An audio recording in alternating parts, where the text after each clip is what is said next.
ঘুম থেকে উঠে সাথে সাথে ফেস ওয়াশ দিয়ে ফেস ক্লিন করতে হবে। এটা এক ধরনের মিথ। এটা সবার জন্য না।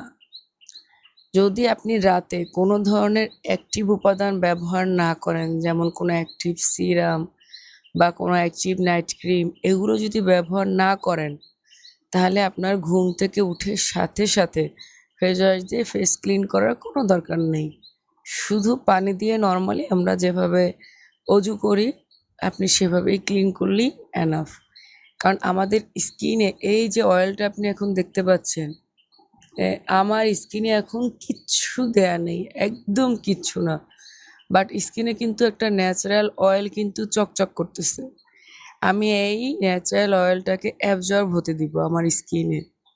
দেন আমি নাস্তা খেয়ে টুকটাক কাজ করে তারপরে গিয়ে আমার স্কিনে যখন ময়লা হবে, ডাস্ট হবে, আমি একটু ঘামবো, তখন গিয়ে আমি ফেস ওয়াশ দিয়ে ফেসটা ক্লিন করব।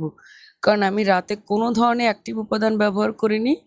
আমি রাতে শুধুমাত্র ময়শ্চারাইজার ব্যবহার করেছি। তবে হ্যাঁ, সিরাম বা নাইট ক্রিম জাতীয় কোনো প্রোডাক্ট যদি আপনি ব্যবহার করেন, তাহলে অবশ্যই ঘুম থেকে উঠে রোদের তাপ বা চুলার তাপ লাগার আগেই ফেসটাকে ফেস ওয়াশ দিয়ে ক্লিন করে ফেলবেন।